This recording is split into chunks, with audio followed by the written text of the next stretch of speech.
Hi friends, నమస్తే. ఈరోజు వీడియోలో నేను చికెన్ బుర్జీ చేశాను.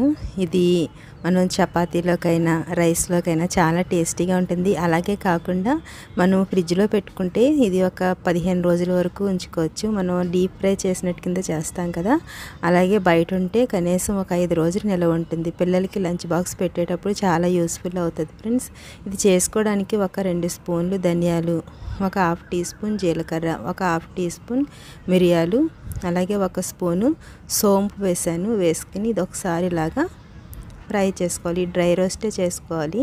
ఇలా చేసిన తర్వాత 1 ఇంచు దాల్చిన చెక్క కూడా వేసుకున్న తర్వాత ఒక 10 వరకు యాలకులు, అలాగే ఒక 10 లవంగా మొగ్గలు వేసుకుని దీని అంతటిని ఇలాగా ఫ్రై చేసుకోవాలి. ఇలా ఫ్రై అయిన తర్వాత నేను ఎండు కొబ్బరి వేస్తున్నాను. ఒక 2 స్పూన్లు ఎండు కొబ్బరి వేసుకుని ఇది కూడా ఇలాగా ఒక 2 నిమిషాలు ఇలాగ ఫ్రై చేసుకోండి. ఇలా ఫ్రై చేసిన తర్వాత ఇప్పుడు దీంట్లో నేను ఒక 5 ఎండుమిర్చి వేస్తున్నాను. ఇవి కూడా కొంచెం ఇది తొందరగానే ఫ్రై అయిపోతాయి ఫ్రెండ్స్ వేడికి. ఇలా అయిన తర్వాత చూడండి, మంచిగా ఫ్రై అయినాయి కదా. స్టవ్ ఆఫ్ చేసుకుని దీన్ని చల్లారనిచ్చి ఫ్రై చేసుకోండి. ఇవి మనం చికెన్ది బుజ్జీ చేసుకోవడానికి నేను ఒక 3-4 స్పూన్లు ఆయిల్ వేసుకుని ఒక్కటే ఆనియన్ని ఇలా కట్ చేసుకుని వేసుకున్నాను. పచ్చిమిర్చి అలాగే కరివేపాకు కూడా వేసుకోవాలి. ఇలా మూత పెట్టుకుని బాగా బ్రౌన్ కలర్ వచ్చేటట్టు కింద మగ్గించుకోవాలి ఫ్రెండ్స్. ఇవి పచ్చిదనం అనేదే ఉండకూడదు, ఎందుకంటే మనము ఇది నిల్వ చేసుకుంటాం కదా.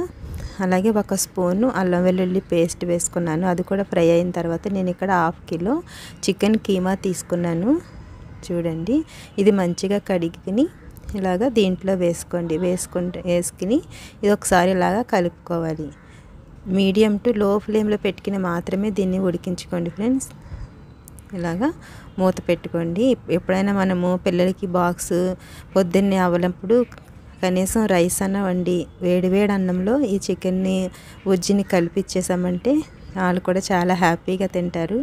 చూడండి, ఇలాగ కొంచెం ఒక 1/2 టీ స్పూన్ వరకు పసుపు వేసుకోండి. ఇదంతా బాగా కలిసేటట్టు కింద ఇలా కలుపుకోవాలి. కలుపుకున్న తర్వాత నేను కొంచెం జీడిపప్పు వేస్తున్నాను. ఇది ఆప్షనల్, మీ దగ్గర ఉంటే వేసుకోవచ్చు, లేకపోతే లేదు. ఒక 1/2 టీ స్పూన్ కారం వేసుకుని ఇదంతా బాగా కలిసేటట్టు కింద ఇలాగా కలుపుకోవాలి. ఇలా కలుపుకున్న తర్వాత మనం మిక్సీలో ఫస్ట్ మసాలా చేసుకున్నాం కదా, మిక్సీలో వేసుకున్న ఆ పౌడర్ని దీంట్లో వేసుకుని మంచిగా ఇదంతా కలిసేటట్టు కింద కలుపుకోండి. ఇలా కలిపిన తర్వాత మూత పెట్టుకుని ఒక 6-8 నిమిషాల వరకు ఇలాగ ఫ్రై చేసుకోండి. ఫ్రై చేసుకున్న తర్వాత కొంచెం కొత్తిమీర వేసుకోండి. ఇది కూడా మంచిగా ఇలాగ కలిసేటట్టు కింద కలుపుకోండి. ఇది చాలా యూస్ఫుల్ అవుతుందని నేను అనుకుంటున్నాను ఫ్రెండ్స్. మీకు ఒకవేళ నచ్చినట్లయితే ప్లీజ్ లైక్ చేయడం మాత్రం మర్చిపోవద్దు. ఫస్ట్ టైం నా వీడియో చూస్తున్నట్లయితే ప్లీజ్ సబ్స్క్రైబ్ చేసుకోండి. అలాగే పక్కనే ఉన్న బెల్ ఐకాన్ క్లిక్ చేస్తే ఆల్ అనే బటన్ వస్తుంది. దాన్ని ప్రెస్ చేసినట్లయితే నేను ఏ వీడియో పెట్టినా మీకు నోటిఫికేషన్ వస్తుంది. Okay friends, thanks for watching.